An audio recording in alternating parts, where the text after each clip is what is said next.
Guys, I don't know how this question started, yeah, but I'm just thinking about one of the most hostile environments that I witnessed last night.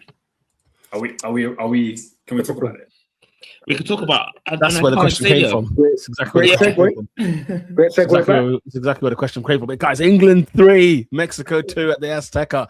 England go through to the quarterfinal. You heard it right, people. They were talking about altitude this, altitude that. But the England boys, even with 10 men, got the job done. They're through to the quarterfinal. Oscar, I want to get your take on this because did you stay up? Oh, you better believe I stayed up. Did you actually? Jesus. You better believe I stayed. Well, there was planning involved. Watched a bit of Brazil, Norway. How am I doing, guys? Am I lagging? The thing is, you're speaking fine. Yeah. But you're lagging. You're speaking fine, yeah, but you're lagging. Oscar, you got to pay people. I know, like, look, you've moved out of dad's now, yeah. You got no. It's not an internet thing. It's a CPU thing. It's a fiber optic. Like, where's the fiber? It's not. You need to close whatever tabs you have open. Just close them. Oscar's got 20 tabs, boy. Right, go around the houses. I'll be back. You had the same laptop. Did you not say you had the same laptop at dad's? Yeah, I've downloaded 1 million files since then, mate. What you downloaded 1 million files for? This guy, anyway. Yeah, okay. Boys. Yeah, listen. Yeah, England. We're there. Big win. We were the heels. They were booing us out of the building from day one. Fireworks outside the hotel. Music. I don't think there's anything that they didn't do to try and stop the lads getting the job done. But I think it was just one of those games. We first 20. When did you score? Yeah, up until the second goal. Pretty comfy. But then I just think we got a bit too comfortable. Shout out the Mexican black guy once again. Absolute wonderful finish. I just don't want to butcher his name, I'll be honest. So yeah, Quinhos, what's his name? I forgot his name. Yeah. Something like that. But shout out him, fantastic finish. And then Paul Gerard Consa, I said at the start of the tournament, I think the tournament might be too big for him. Because there's many things, and we will talk about them, ladies and gentlemen, about referee activities in this World Cup. However, that was a Stonewall Crimson, a John Cena 2005 peak red card. No if buts, no maybe. So yeah. And that I did worry. Albeit I did wake up in the last 10 minutes of the games. I didn't see all of it, but I just quickly caught up with the highlights and I was like, okay, can England carry on? Can they hold on?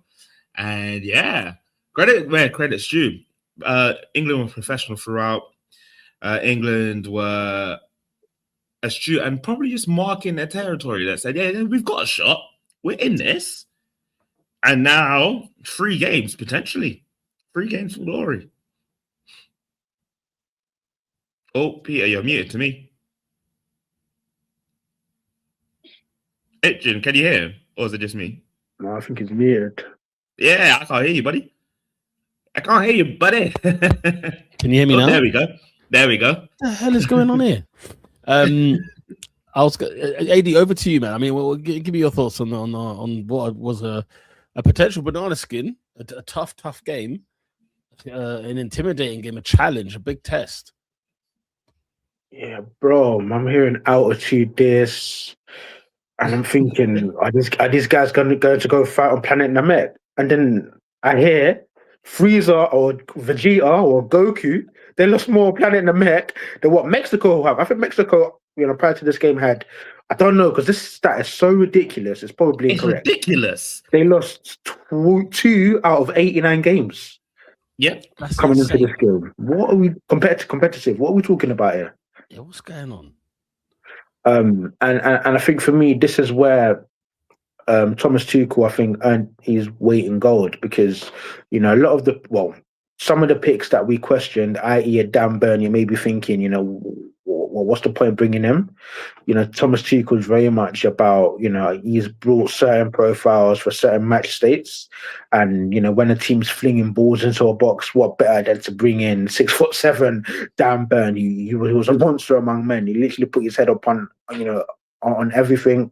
Even Jed Spence as well, pound for pound, probably up, if Aaron Wan-Bissaka plays for Congo, he's probably the best 1v1 defender this country has. And I think, it was just everyone to a man, to a wall, resolute, dogged defending. There was heart, there was soul, there was passion. And sometimes, and whilst there was definitely quality in the final third, sometimes, certain game states, your back's against the wall and you need people to stand up strong and be counted. And my, that was so resolute. You saw players, nearing collapse. That's how much work they're mashing. So yeah, I think credit's got to go to Thomas Tuchel because he made the big calls, and so far, they've come out champs for him. Absolutely, man. You said it, Oscar. Yeah, you said it there, AD. Tommy Tukes, blood.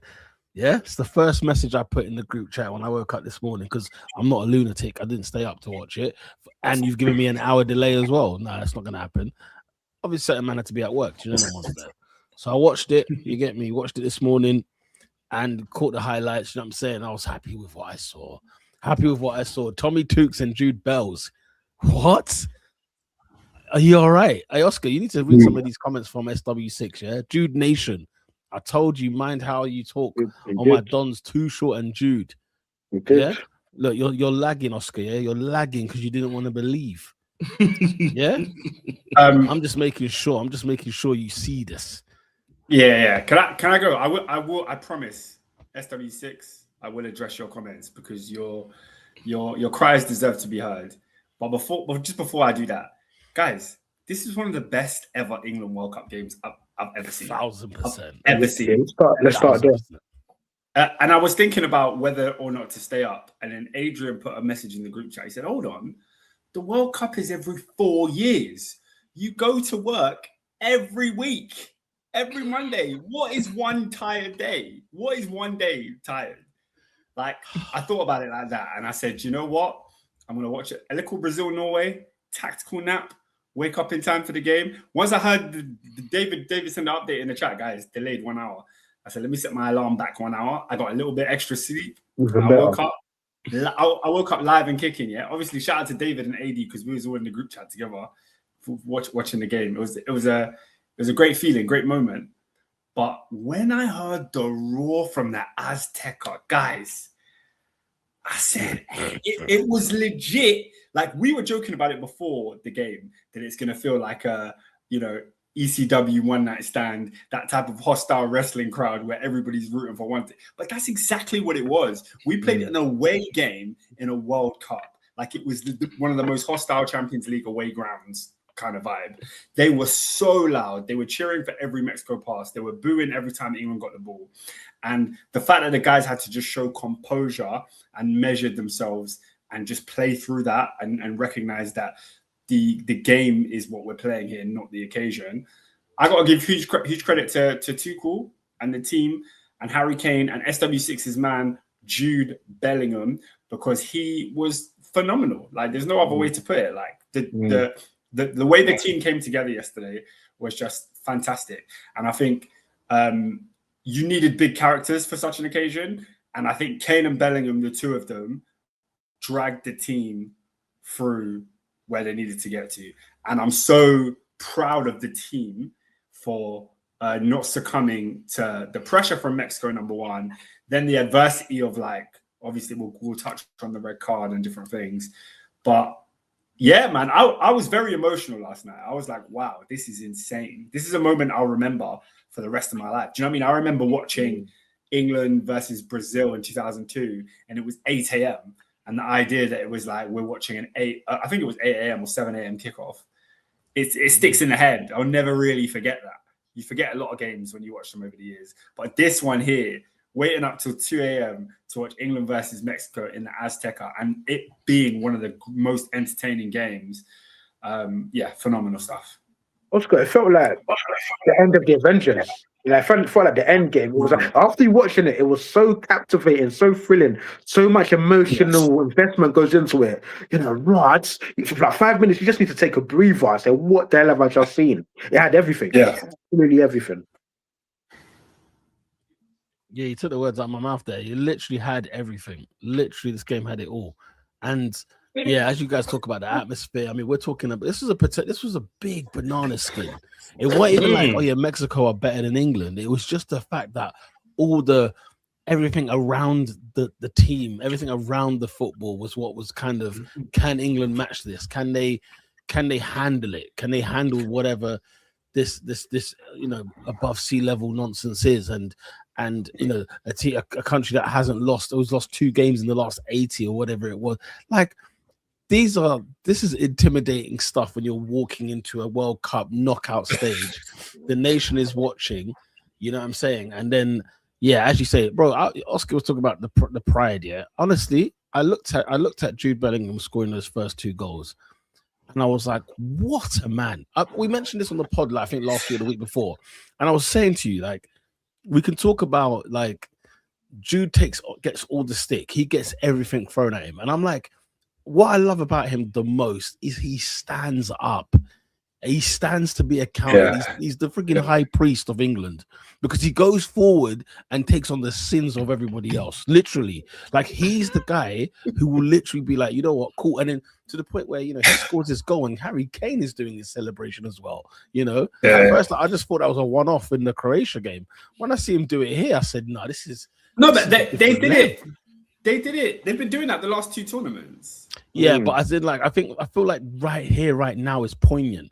There's so much at stake. You know, Thomas Tuchel, the scrutiny he's come under, right? Walking into this World Cup, being appointed in the first place, then in the World Cup itself, right? And I talked about, remember after the Croatia game, I said, guys, we're in the final. Simple as that. Because this man he's locked in. He's so, he's so locked in. It's actually insane. The man looked at the Croatia game, looked at what was the issue, looked at what was wrong, went and changed things. This game here, I saw a guy who said, listen, guys, tactic number 1, we survived the first hydration break. If we can get 0-0 at hydration, this game is ours. The second thing is, you make sure you sucker punch them in the first half. You have to get goals in the first half. I put in one of the group chats I was in, I said, if Mexico score first, it's cooked. Game's done, mate. It's cooked. Because England coming back from that deficit, it will take away the character that it would take, you know, against that kind of crowd, against that kind of. Then we go and, you know, we extend the lead and everything else. And Jordan Pickford, I don't want to hear none of you lot talk about him ever again. None of you lot none of you lot can talk about Jordan Pickford ever again. OPR. No, don't OPR. Because look at this.